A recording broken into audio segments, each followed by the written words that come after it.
ये सम्मान भारतीय जनता पार्टी अपना बोर्ड बांधने के लिए कर रही है। कांग्रेस कह रही है कि आपने अपनी लिस्ट ऐसे ही निकाल दी, उनसे बातचीत नहीं हुई। बातचीत चल रही है, बातचीत हो रही है और सीटों के तालमेल को लेकर के जीत ही आधार है, गठबंधन के लिए जीत ही आधार है और उसी के तहत दोनों दल आपस में तय कर रहे हैं और बहुत जल्दी मुझे उम्मीद है कि दोनों दलों में सहमति बन जाएगी। इंडिया गठबंधन और पीडीए आने वाले समय में एनडीए को हराएगा। बजट कैसा रहा? देखिए, बजट बहुत ज़्यादा कंफ्यूजिंग इसलिए है कि गरीब और किसान के हाथ में कुछ नहीं आया और जो उम्मीद थी 10 साल बाद कि कम से कम आखिरी बजट में तो नौजवानों के भविष्य के बारे में सोचेगी सरकार, लेकिन जो बजट इतना बड़ा था वही बजट जो दुनिया में अपने आप को विकसित भारत बनाने का संकल्प ले रहा था। 80 करोड़ लोगों को इन्हें राशन देना पड़ रहा है। सोचिए, जिस देश में 80 करोड़ लोगों को राशन देना पड़ रहा हो वो देश कैसे खुशहाल होगा। बुनियादी सवाल वही है कि क्या किसान की आय दोगुनी के लिए कुछ बजट में है, और जब तक आपके यहाँ कारखाने उद्योग नहीं लगेंगे, अगर आप विदेश से ही सब सामान मंगाने लगोगे तो फिर आपके कारोबार और आपके उद्योग को क्या बढ़ावा मिलेगा। इसलिए सरकार को सोचना होगा कि किसान खुशहाल हो, उद्योग कारोबारियों का सहयोग हो और किसी तरीके से नौजवानों के लिए नौकरी। मोदी नवाज रहे हैं तो उनका रिकॉर्ड ये है कि जहां कहीं भी वो अपनी रथ यात्रा लेकर गए, 23 सितंबर से 5 नवंबर 1990 में, और जो जनरेशन जी जिसको कहते हैं उन नौजवानों के लिए बता रहा हूं कि उस वक्त लाल कृष्ण आडवाणी रथ यात्रा लेकर निकले थे बाबरी मस्जिद को तोड़ने के लिए।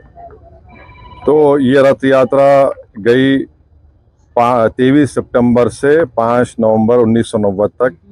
अहमदाबाद से शुरू हुआ, हरिद्वार, बिजनौर, पालनपुर, मुरादाबाद, रामपुर, धनेरा, बदायूं, अलीगढ़, मथुरा, आगरा, कानपुर, भरूच, लखनऊ, इलाहाबाद, सूरत, जौनपुर, फैजाबाद, वडोदरा, बाशी, वाराणसी, वायरू, रांची, पटना, मुंबई, गोधरा, हैदराबाद, जयपुर, दाहोद, बिदर, कोलार, जोधपुर, बेंगलुरु, देवानगिरी, मीरठ, रामानगरम, चन्नापटना, गाजियाबाद।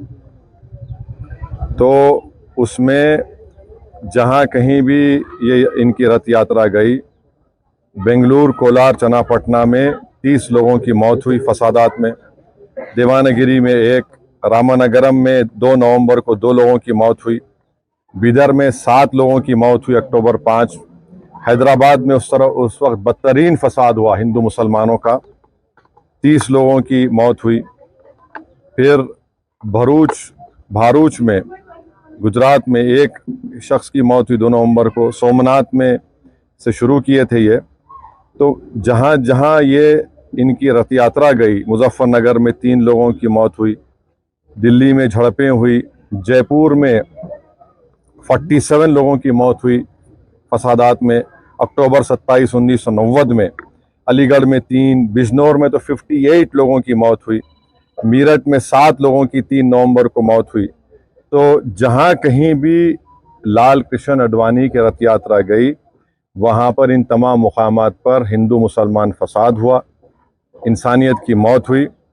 और अफसोस की बात यह है कि नरेंद्र मोदी की हुकूमत उनको इस मुल्क का सबसे बड़ा सिविलियन अवार्ड भारत रत्न से नवाज रहे हैं। इससे देश को क्या पैगाम दे रहे हैं? क्या हम देश में ऐसे लोगों को सबसे बड़ा सिविलियन अवार्ड देकर हम क्या पैगाम दे रहे हैं? हम ये पैगाम दे रहे हैं कि हम एकजहती कायम करेंगे हिंदू मुसलमानों में। आप बताइए नरेंद्र मोदी की हुकूमत क्या पैगाम दे रही है? और इससे बढ़कर लाल कृष्ण आडवाणी जब पाकिस्तान गए थे तो मोहम्मद अली जिन्ना की खबर पर जाकर उन्होंने जिन्ना की तारीफ में कलेमात लिखे थे। और यही आरएसएस, बीजेपी, विश्व हिंदू परिषद, बजरंग दल आए दिन भारत के गयूर मुसलमानों को बोलते हैं पाकिस्तान चले जाओ, पाकिस्तान चले जाओ। अरे कम से कम तुम अवार्ड देने से पहले ये तो देख लेते कि ठीक है इतने लोग मरे, तुम भूल गए, इतने लोगों की मौतें हुई, बच्चे यतीम हुए, हमारी बहनें चाहे हिंदू हो मुसलमान हो बेवा हो गई, कई घर उजड़ गए। जो शख्स पाकिस्तान जाकर मोहम्मद अली जिन्ना जो इस मुल्क की पार्टीशन का जिम्मेदार है, आप उसकी तारीफ में कलेमात लिखता है। नरेंद्र मोदी तो अडवाणी की किताब को कौन सी किताब लिखी गई थी जब जिन्ना के ऊपर जसवंत सिंह साहब लिखे थे, उस किताब को बैन लगा दिया था क्योंकि वो उसमें जिक्र था। आप ऐसे आदमी को अवार्ड दे रहे हैं जो जिन्ना की तारीफ किया, तो इससे आपका ये सो कॉल्ड नेशनलिज्म दिखता है। हम जो अवार्ड दिया गया है हम समझते हैं कि ये हमारे अवार्ड की तौहीन है। इससे पहले बहुत बड़े बड़े लोगों को ये अवार्ड दिया गया था, मगर जो शख्स रथ यात्रा के जरिए जहां जहां रथ यात्रा गई वहां पर फसाद हुआ, जिस शख्स की मौजूदगी में बाबरी मस्जिद की शहादत हुई, ये अलग बात है कि कोर्ट ने किसी को खाती नहीं पाया, यह भी एक बड़ा मजाक है और उसकी अपील नहीं की गई, तो हम इसको नामुनासिब समझते हैं, गलत समझते हैं। और हम समझते हैं कि भारत रत्न के रुतबे में कमी आ रही है इस तरह के नरेंद्र मोदी की हुकूमत फैसले जो कर रही है। इसलिए हम ये इस बात को ख़तई नहीं मान सकते कि ऐसे शख्स को आप अवार्ड दे रहे हैं जो भारत में हिंदू मुस्लिम फसादात हुए और उनकी मौजूदगी में बाबरी मस्जिद की शहादत हुई, उन जो होम मिनिस्टर थे 2002 का राइट हुआ, तो हम इसको गलत फैसला मानते हैं। शुक्रिया। पर अगर एक व्यक्ति उस मुख्यमंत्री को बचाए थे गोवा में, वो लाल कृष्ण आडवाणी जी थे। फास्ट फॉरवर्ड कीजिए 2014 को, 5 अप्रैल 2014, सीन है गांधीनगर में, और गांधीनगर में नरेंद्र मोदी जी हैं और लाल कृष्ण आडवाणी जी हैं। वो नामांकन पत्र भरने जा रहे हैं चुनाव के लिए, और आडवाणी जी ने एक बहुत मशहूर बयान दिया है जो हमारे भारतीय इतिहास में स्वर्ण अक्षरों में लिखा जाएगा। उन्होंने क्या कहा? 5 अप्रैल 2014 को उन्होंने कहा, नरेंद्र मोदी मेरे शिष्य नहीं है, मेरे शागिर्द नहीं है, वो शिष्य नहीं है, वो एक शानदार कार्यक्रम प्रबंधक हैं, ब्रिलियंट इवेंट मैनेजर। ये शब्द हमने नहीं दिया है, ये आडवाणी जी ने नरेंद्र मोदी जी के बारे में 5 अप्रैल 2014 को गांधीनगर में कहा था।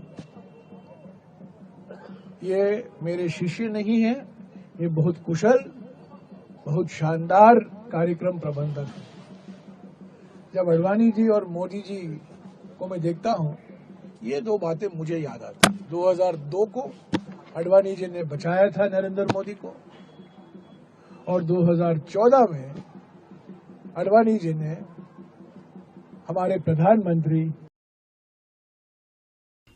40 ईयर्स 4 दशक उस विवाद में गए हैं जिसके जनक थे आडवाणी जी, मंदिर मस्जिद विवाद। डॉक्टर राम मनोहर लोहिया, उनसे बड़ा समाज में संदेश देने वाला तो हुआ नहीं। उन पर क्यों नहीं नजर जा रही प्रधानमंत्री जी के? बस यही कहना। ये सरकार का फैसला है, क्या ही कहें। लंबा प्रशासनिक अनुभव रहा है, बहुत सारे पदों पर है, इससे इनकार नहीं किया सकता। लेकिन एक और पहलू है, इस देश के 40 बरस, तकरीबन 40 ईयर्स 4 दशक उस विवाद में गए हैं। हमने अपनी ऊर्जा उस विवाद में खोई है जिसके जनक थे आडवाणी जी, मंदिर मस्जिद विवाद। बहरहाल अब तो मुझे लगता है कि क्या ही कहें, एक पैराडाइम शिफ्ट हुआ। फिर डॉक्टर राम मनोहर लोहिया, उनसे बड़ा समाज में संदेश देने वाला तो हुआ नहीं, समतामूलक समाज के लिए। उन पर क्यों नहीं नजर जा रही प्रधानमंत्री जी के? बस यही कहना। 40 साल का जिक्र बयान ये भी दिए जा रहे हैं कि सरकार नफरत के आधार पर काम कर रही है एक तरीके से। देखिए, सरकार है, उनकी अपनी प्राथमिकता है। मैंने सिर्फ ये कहा कि जब संदर्भ बनाए ना, तो संदर्भ समेकित हो, समावेशी हो। 40 बरस हम लोगों की तो पूरी की पूरी स्टूडेंट लाइफ इस विवाद में इस देश की ऊर्जा को खत्म होते देखती बीती है। You are demanding for Ram Manohar Lohia. Of course yes, क्योंकि देखिए लोहिया जी को उत्तर दक्षिण पूर्व पश्चिम समता मूलक समाज के लिए जो लोग भी सोचते हैं उनके दर्शन में रहता है